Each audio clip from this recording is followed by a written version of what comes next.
जाने कहाँ मेरा जिगर गया जी, अभी अभी यही था किधर गया जी। लेडीज एंड जेंटलमैन, चलो आज स्पाई यूनिवर्स के बारे में बात करते हैं। स्पाई यूनिवर्स की हर एक मूवी का एक सिंपल सा रूल है। हीरो स्टाइलिश होना चाहिए, विलन एकदम ही स्मार्ट होना चाहिए और हम ऑडियंस कोई बात नहीं, हम तो हैं, दोबारा ट्राई करेंगे।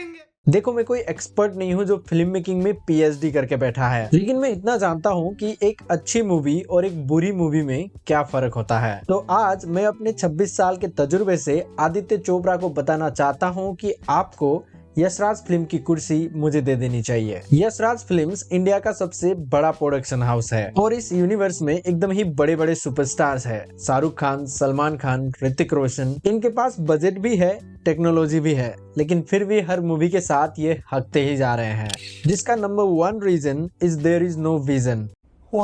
देखो, एक सिनेमैटिक यूनिवर्स के लिए हम इसलिए एक्साइटेड होते हैं क्योंकि उनके पास एक विजन होता है, जो कि मार्वल में वांडा के पास था, लेकिन स्पाई यूनिवर्स में नहीं है। इनके पास एक बड़ा पर्पस नहीं है जिसके लिए सब कुछ हो रहा है। एग्जाम्पल के लिए गेम ऑफ थ्रोन्स के पहले सीजन के पहले एपिसोड में हमें बता दिया जाता है कि विंटर आने वाला है। Another example, Thanos from Marvel cinematic universe, जिसका सेटअप हमें पहली अवेंजर्स मूवी में देखने को मिलता है। फिर उसके बाद हर एक मूवी में बिल्डअप किया जाता है कि थैनोस आने वाला है, और जब ऑडियंस को पता होता है कि एक बड़ा सा थ्रेट आने वाला है तो एक एंटीसिपेशन रहता है कि जब वो आएगा तो हमारे हीरोज क्या करेंगे। लेकिन स्पाई यूनिवर्स में ऐसा कुछ भी नहीं है। इनकी कहानी एक मूवी के साथ स्टार्ट होती है और उसी मूवी में खत्म भी होती है। तो इनके पास कोई डॉक्टर डूम या थैनोस नहीं है जिनके लिए एक एंटीसिपेशन बना रहता है, और यही सबसे बड़ा प्रॉब्लम है। अगर वार 2 में किसी बड़े विलेन को सेटअप किया जाता जिसका क्लू कबीर को पता चलता, और पठान 2 में कबीर और पठान मिलके उस विलेन के पीछे जाते जो एक क्लिफ हैंगर में जाके खत्म होती, और वार 3 में कबीर, पठान और टाइगर मिलके फाइनली उस विलेन को मार देते, तो कितना अच्छा रहता। वही इनको बताओ कि चैट जीपीटी के पास इतना दिमाग नहीं होता जो एक सिनेमैटिक यूनिवर्स को बना सकता है।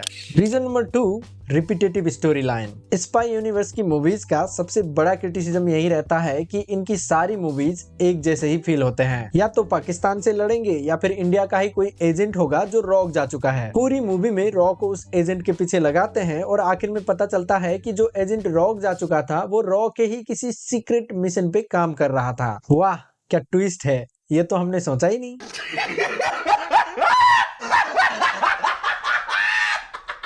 Reason number 3, poor cinematic connection. Spy universe एक सिनेमैटिक यूनिवर्स है। इनकी मूवीज एक आपस में कनेक्टेड है। पठान मूवी में टाइगर का कैमियो था और कबीर का मेंशन किया गया था, जो कि ठीक था क्योंकि पठान मूवी से ही इस यूनिवर्स का स्टार्ट हुआ था। तो वहाँ पे टाइगर का कैमियो और कबीर का मेंशन हम सबने एंजॉय किया था, और जिस तरह से पठान में टाइगर का कैमियो एग्जीक्यूट किया गया था वो बहुत ही अच्छा था। लेकिन टाइगर 3 में पठान की एंट्री बहुत ही लेजी और पुअर फील होता है। फिर इनकी मूवीज की कहानी और इवेंट्स एक दूसरे के साथ कनेक्ट नहीं होते। वार में जो हुआ उसका मेंशन हमें पठान में नहीं मिला, पठान में जो हुआ उसका मेंशन हमें टाइगर 3 में नहीं मिला, फिर टाइगर 3 में जो भी होता है उसका मेंशन हमें वार 2 में नहीं मिला, और वार 2 में जो भी हो रहा है इसका मेंशन भी हमें फ्यूचर में नहीं मिलेगा। वार 2 में भी टाइगर और पठान का बस नेम ड्रॉप ही हुआ है, बाकी कुछ भी कनेक्शन नहीं है। तो स्पाई यूनिवर्स की मूवीज में एक सिनेमैटिक यूनिवर्स वाला फील मिसिंग है। टाइगर, पठान और कबीर तीनों ही रॉ के एजेंट्स हैं, लेकिन वो एक साथ कभी भी नहीं दिखते। जब सब लोग एक ही ऑर्गेनाइजेशन पे काम करते हैं तो उनको वहाँ पे रैंडमली दिखना चाहिए ताकि ऑडियंस को फील हो कि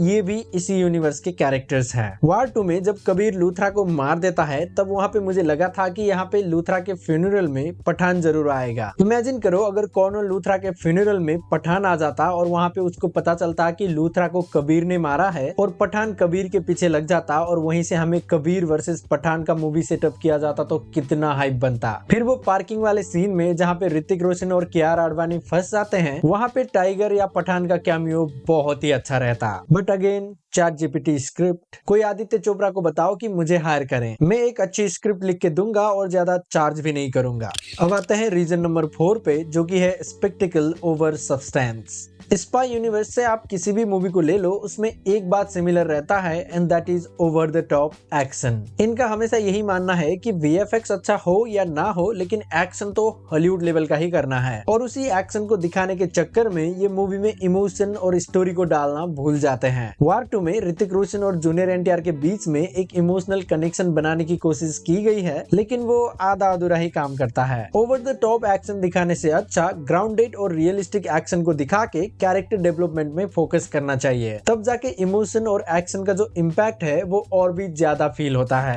इन सब के अलावा आपको क्या लगता है, स्पाई यूनिवर्स में और क्या बेटर हो सकता है? अपने आइडियाज कमेंट में जरूर बताना, और अगर आपको मेरा ये वीडियो अच्छा लगा तो लाइक और सब्सक्राइब कर देना। अगले वीडियो में मिलते हैं।